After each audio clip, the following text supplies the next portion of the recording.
I've been reading books of old, the legends and the myths, Achilles and his gold, Hercules and his gifts, Spider-Man's control, and Batman with his fists.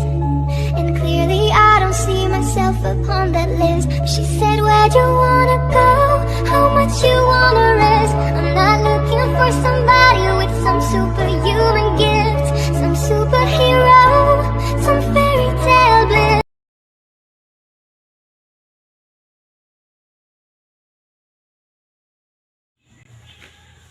Assalamualaikum warahmatullahi wabarakatuh. Selamat pagi dan salam sejahtera untuk kita semua. Baik, komentar saya mengenai hukum tata pemerintahan yang ada di Indonesia. Menurut saya, hukum tata pemerintahan di Indonesia sudah baik, disebabkan karena kita lihat dulu dari sistem ketata pemerintahan yang ada di Indonesia. Di sini saya sudah menyiapkan beberapa materi mengenai tentang tata pemerintahan yang ada di Indonesia. Secara formal, pengaturan sistem hukum tata pemerintahan di Indonesia tentu saja mendasarkan pada konstitusi tertulis. Ada 3 di sini konstitusi tertulis yang pernah berlaku, yaitu yang pertama itu adalah Undang-Undang 1945, Undang-Undang RIS, dan Undang-Undang tahun 1950.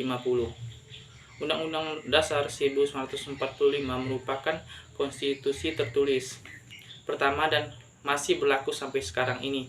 Konstitusi ini disusun dan diundangkan pada tanggal 18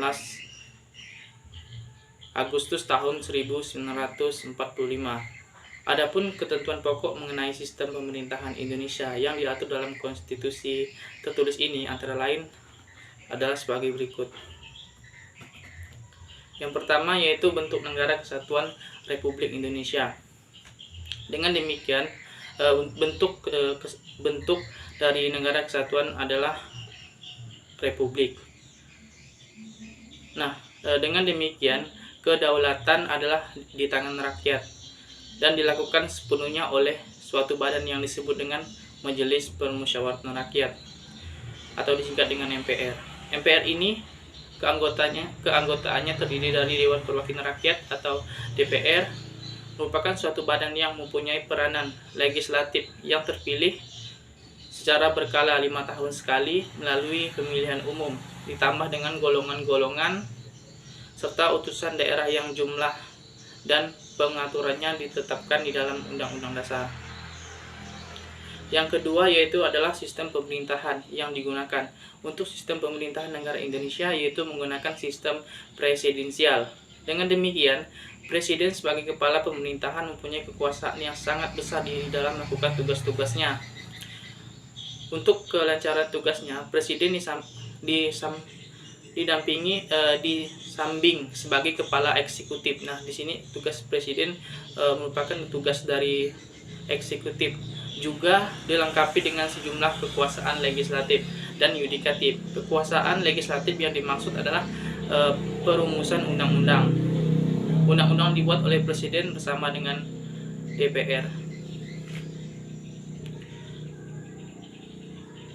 Di samping undang-undang, Presiden juga menetapkan peraturan pemerintah. Sementara kekuasaan yudikatif di sini tercermin dari haknya untuk memberikan gerasi, amnesti, dan abolisasi, dan rehabilitasi. Dengan demikian, sistem pemerintahan Indonesia tidaklah mengikuti trias politika secara murni. Yang ketiga yaitu secara operasional. Nah, secara operasional ini, fungsi legislatif dan pengawasan dilakukan oleh DPR.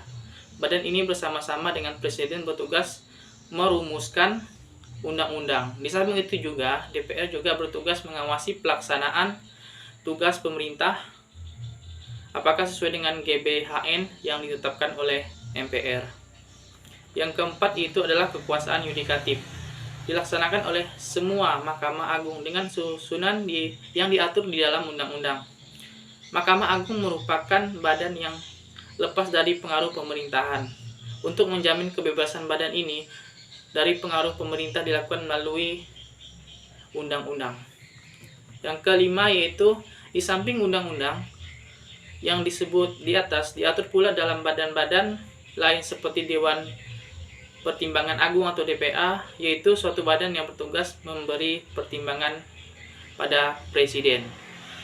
Yang keenam yaitu karena Indonesia merupakan suatu negara kepulauan yang terdiri dari ribuan pulau, maka masalah daerah juga diatur melalui Undang-Undang Dasar. Sebagai negara kesatuan, maka Indonesia tidak mempunyai daerah di lingkungannya yang seperti negara pulau. Indonesia tidak mempunyai daerah. Dengan demikian, tidak ada negara bagian sebagaimana yang dikenal di dalam bentuk federalisme. Federalisme sebagaimana yang terbentuk di dalam federalisme. Pengaturan daerah ini dilakukan dengan membagi wilayah Indonesia ke dalam beberapa daerah yang disebut dengan provinsi. Selanjutnya yaitu setiap provinsi ini dibagi lagi secara bertingkat menjadi daerah yang lebih kecil. Penetapan pembagian wilayah ini secara rinci dilakukan melalui undang-undang dan peraturan daerah. Nah teman-teman, bagi daerah tertentu yang menurut asal mulanya mempunyai riwayat yang khusus atau khas, dapat dipertimbangkan menjadi daerah istimewa dengan tujuan mempertahankan kekhususan daerah tersebut, seperti daerah Yogyakarta. Selanjutnya itu peraturan daerah yang dilaksanakan dengan model desentralisasi, dalam arti daerah diberikan dalam batas-batas tertentu otonomi untuk mengurus kepentingan sendiri. Dalam daerah-daerah yang punya otonomi ini dibentuk pula badan-badan perwakilan daerah. Demikianlah beberapa pokok penting yang mengenai sistem tata pemerintahan yang diatur dalam Undang-Undang Dasar 1945 yang diterapkan oleh negara Republik Indonesia. Dari pokok-pokok tersebut dapat dimengerti kalau Undang-Undang Dasar 1945 memang ringkas. Perihal pelaksanaan lebih banyak diuntungkan melalui undang-undang dan peraturan lain yang lebih rendah tingkatannya. Partai politik dan organisasi kepentingan seperti partai organisasi kepentingan, pemilu, pemerintahan daerah, hubungan antara pusat dan daerah, jumlah dan komunikasi keanggotaan, MPR, DPR, semuanya diatur melalui undang-undang dan peraturan lainnya. Nah, itulah beberapa pokok-pokok dari sistem tata pemerintahan yang ada di Indonesia. Hal ini menurut saya sangat bagus karena mengingat negara kita merupakan negara yang banyak sekali beragam agama, etnis, budaya, sehingga perlu adanya perluasan seperti itu. Sepertinya pembagian wilayah menjadi provinsi dan dibagi lagi kecil seperti di daerah-daerah supaya otonomi, supaya daerahnya dapat berkembang. Seperti itu. Selanjutnya kita bandingkan dengan negara Jepang, salah satu negara yang negara maju yang ada di kawasan Asia. Jepang di sini adalah sebuah negara kepulauan di Asia Timur, letaknya di ujung barat Samudra Pasifik, di sebelah timur Laut Jepang, dan bertetangga dengan Republik Rakyat Cina, Korea, dan Rusia. Bentuk negara Jepang sendiri adalah sebuah negara yang monarki konstitusional yang sangat membatasi kekuasaan Kaisar Jepang. Mengenai sistem pemerintahan, Jepang menjalankan sistem pemerintahan parlementer, sama seperti yang dijalankan di negara Inggris dan Kanada. Sejak tahun 1947, didasarkan pada 3 prinsip, yaitu kedaulatan rakyat, hormat kepada hak-hak asasi manusia, dan penolakan perang. Adapun pokok-pokok dari hukum sistem pemerintahan Jepang, yang pertama yaitu di dalam konstitusi Jepang menetapkan tentang 3 kemandirian badan pemerintahan yang terdiri dari, ini hampir sama dengan sistem pemerintahan yang ada di Indonesia. Yang pertama yaitu badan legislatif, biasa disebut dengan Diet atau parlemen. Yang kedua itu badan eksekutif yang terdiri dari anggota kabinet. Yang ketiga itu badan yudikatif yang berfungsi sebagai pengadilan hukum. Yang kedua yaitu di Jepang jabatan kepada negara ada di tangan kaisar seperti itu. Walaupun demikian, fungsi kaisar sebagai kepala negara hanyalah sebagai seremonial belaka, karena kedudukan kaisar sendiri diatur dalam Undang-Undang Dasar sebagai simbol dan pemersatu rakyat. Nah, sehingga kaisar Jepang hanya bertindak sebagai kepala negara yang mengurusi segala urusan yang berhubungan dengan diplomatik. Sedangkan untuk jabatan kepala pemerintahan ada di tangan Perdana Menteri. Yang ketiga ini sangat unik menurut saya. Yang ketiga itu adalah Diet sebagai badan tertinggi dari kekuasaan negara, juga berfungsi sebagai pembuatan undang-undang. Anggota Diet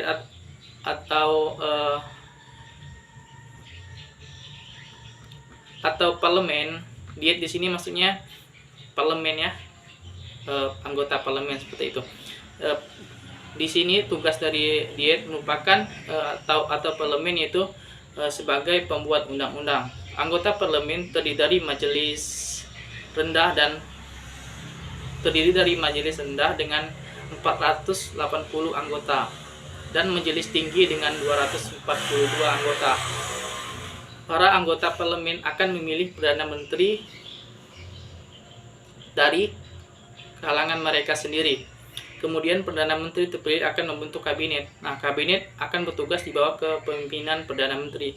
Tetapi kabinet dalam menjalankan tugasnya hanya bertanggung jawab kepada parlemen. Seperti itu.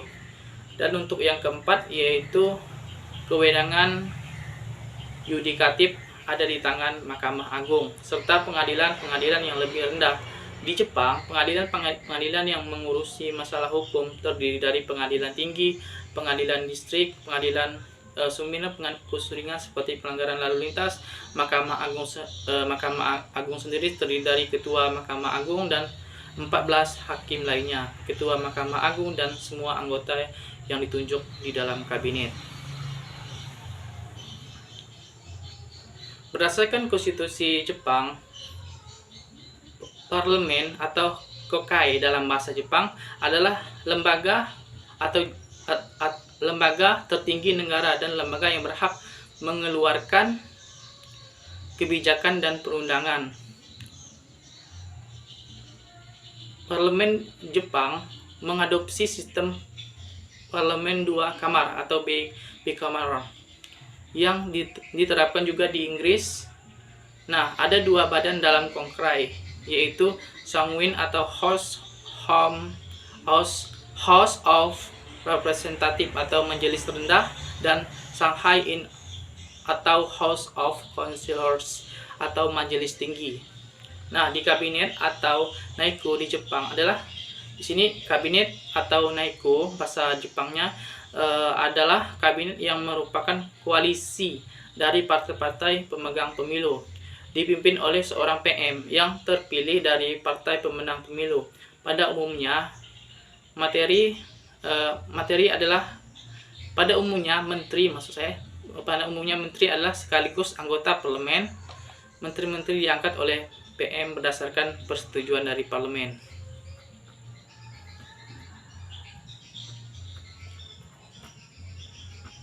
Selanjutnya yaitu dari penjelasan saya mengenai pokok-pokok dari hukum tata pemerintahan yang ada di Indonesia dan ada di Jepang, sangat hampir mirip seperti itu. Adapun kesimpulan dari tata pemerintahan Republik Indonesia menurut undang-undang yang sudah diamandemenkan adalah sistem pemerintahan presidensial, yang tidak bertanggung jawab kepada parlemen.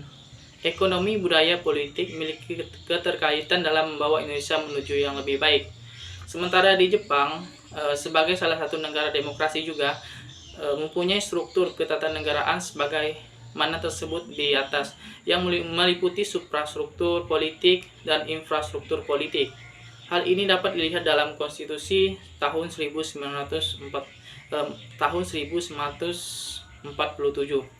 Suprastruktur politik meliputi lembaga-lembaga kenegaraan atau lembaga-lembaga negara atau alat-alat perlengkapan negara. Nah, dengan demikian, suprastruktur politik negara Jepang menurut konstitusi tahun 1947 meliputi lembaga legislatif atau legislator yaitu National Parliament, lembaga eksekutif yaitu kabinet atau dewan menteri yang dipimpin oleh seorang perdana menteri, dan lembaga judicial atau judiciary yaitu Supreme Court atau Mahkamah Agung.